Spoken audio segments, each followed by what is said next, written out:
എല്ലാവർക്കും നമസ്കാരം. ആൽഫീസ് വണ്ടർലാൻഡിലേക്ക് സ്വാഗതം. ഇന്ന് വളരെ എളുപ്പത്തിൽ തയ്യാറാക്കാവുന്ന മുട്ട ഉടച്ചൊഴിച്ച മുട്ടക്കറിയാണ് ഉണ്ടാക്കുന്നത്. അപ്പോൾ നമുക്ക് വീഡിയോയിലോട്ട് പോകാം. ഞാനിവിടെ 2 മുട്ടയുടെ മുട്ടക്കറിയാണ് ഉണ്ടാക്കുന്നത്.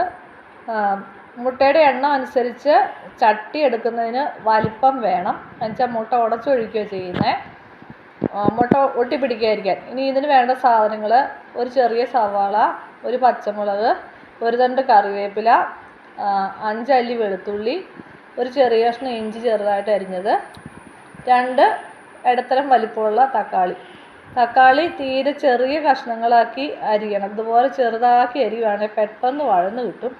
നമ്മൾ അധികം നേരം ഇട്ട് വഴറ്റേണ്ട ആവശ്യമില്ല, പെട്ടെന്ന് വഴന്ന് കിട്ടും. നന്നായിട്ട് കൊഴുത്ത ചാറും കിട്ടും. 2 മുട്ടയ്ക്കാകുമ്പം ചെറിയൊരു ചീനച്ചട്ടി മതി. അല്ല 3-4 മുട്ടയൊക്കെ ഉണ്ടെങ്കിൽ ഒട്ടിപ്പിടിക്കാതിരിക്കാൻ വേണ്ടിയിട്ട് നമ്മളൊരു വലിപ്പമുള്ള വിസ്താരമുള്ള ഒരു ഉരുളി എടുക്കുന്നതാണ് നല്ലത്. ഇനി ഒരു ചട്ടി അടുപ്പത്ത് വെച്ച് ആവശ്യത്തിന് എണ്ണ ഒഴിച്ച് അതിനകത്ത്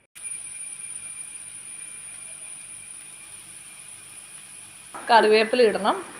അത് കഴിയുമ്പം പച്ചമുളക്, അത് കഴിയുമ്പോൾ ഇഞ്ചി വെളുത്തുള്ളി, പിന്നെ നമ്മുടെ സവാളയും കൂടി ഇട്ട് വഴറ്റാം. സവാള ഒരുപാട് അങ്ങോട്ട് വഴറ്റി മൂപ്പിക്കുകയൊന്നും വേണ്ട. ഒരുമാതിരി വഴന്ന് കഴിയുമ്പോൾ നമുക്ക് അതിനകത്തോട്ട് പൊടി ചേർക്കാം. ഈ മുട്ടക്കറിക്ക് അധികം പൊടിയുടെ ആവശ്യമൊന്നുമില്ല. 1/4 ടീസ്പൂൺ മഞ്ഞൾപ്പൊടിയും 3/4 ടീസ്പൂൺ മുളക് പൊടി, പിന്നെ എരിവനുസരിച്ച് മുളക് പൊടി നമുക്ക് എടുക്കാം. അതുപോലെ തന്നെ കാശ്മീരി മുളക് പൊടിയും ചേർക്കാം. മസാലപ്പൊടികൾ അധികമൊന്നും ഇല്ലെന്ന് ഓർത്തുകൊണ്ട് ഈ കറിക്ക് ഒരു രുചി വ്യത്യാസവും ഇല്ല. നമുക്ക് ചപ്പാത്തിക്കോ അപ്പത്തിനോ കഴിക്കാൻ നല്ല കറിയാണ്. ഒരുമാതിരി ഒന്ന് മൂത്ത് കഴിയുമ്പോൾ നമുക്ക് ഇതിനകത്തോട്ട് തക്കാളി ഇടാം. തക്കാളി നന്നായിട്ടൊന്ന് വഴറ്റിയതിന് ശേഷം അടച്ചു വെച്ച് വേവിക്കുന്നതാണ് നല്ലത്. അല്ലെങ്കിൽ അത് അടി പിടിക്കാനുള്ള സാധ്യതയുണ്ട്. നന്നായിട്ടൊന്ന് വഴറ്റിയേച്ച് നമ്മൾ മൂടി വെച്ച് വേവിക്കുകയാണെങ്കിൽ അത് നന്നായിട്ട് വഴന്ന് നല്ല കൊഴുത്ത ചാറ് കിട്ടും.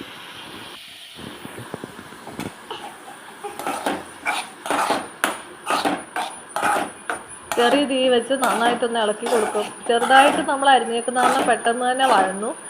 ഇനി നമുക്കിത് തട്ടിപ്പൊത്തി വെച്ച് കുറച്ച് നേരത്തെ നിന്ന് വേവിച്ചെടുക്കാം. ഒരു കൈ മൊബൈൽ പിടിച്ചേക്കുന്ന കാരണം ചട്ടിയെ പിടിക്കാൻ പറ്റാത്തതാണ് കേട്ടോ ഈ സൗണ്ട് കേൾക്കുന്നത്, ചട്ടി ഇളകുന്നത്.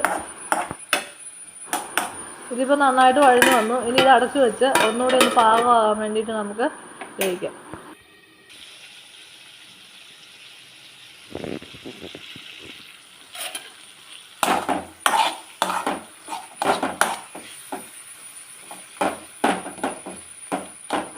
ഇതിപ്പോൾ നന്നായിട്ട് വെന്തിട്ടുണ്ട്. ഇനി നമുക്കിത് ഇളക്കിയെടുത്ത് ഉടച്ചു കൊടുത്ത് റെഡിയാക്കാം.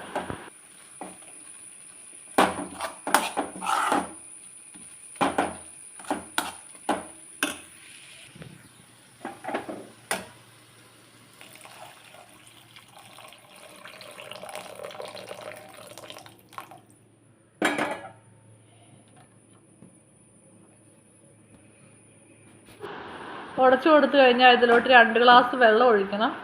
ഇളം ചൂടുള്ള വെള്ളം ഒഴിക്കുന്ന, പച്ചവെള്ളമല്ല. അത് എന്നാത്തിനാന്ന് വെച്ചാൽ, അത്രയും വെള്ളം ഒഴിക്കുന്ന എന്നാത്തിനാന്ന് വെച്ചാൽ നമ്മൾ ഈ മുട്ട ഉടച്ചൊഴിക്കുമ്പോൾ ആ മുട്ട ഇതിനകത്ത് കിടന്ന് വേണം. പച്ചമുട്ടയല്ലേ ഒഴിക്കുന്നത്, അതുകൊണ്ടാണ്. ഇനി അടച്ചു വെച്ച് ഈ വെള്ളം ഒന്ന് തിളപ്പിച്ചെടുക്കുക. ഇപ്പം വെള്ളം നന്നായിട്ട്, ഈ ചാറ് നന്നായിട്ട് തിളച്ചു. നമുക്ക് ഇനി മുട്ട ഇതിലോട്ട് ഉടച്ചൊഴിച്ച് കൊടുക്കാം. മുട്ട പരസ്പരം ഒട്ടി പിടിക്കരുത്.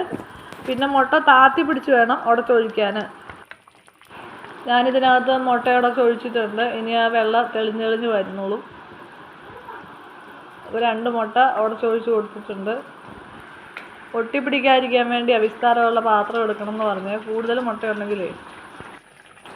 ഇനി മുട്ട ഇതിനകത്ത് കിടന്ന് വേണം. നമുക്ക് കുറച്ച് സമയം ഇത് അടച്ചു വെച്ച് വേവിക്കാം. വളരെ എളുപ്പത്തിൽ തയ്യാറാക്കാനും പറ്റും. അതുപോലെ തന്നെ നല്ല രുചിയുള്ളൊരു കറിയാണ് ഇത്. മുട്ട ഉറച്ചു കഴിഞ്ഞപ്പോൾ ഞാനതൊന്ന് മറിച്ചിട്ടു.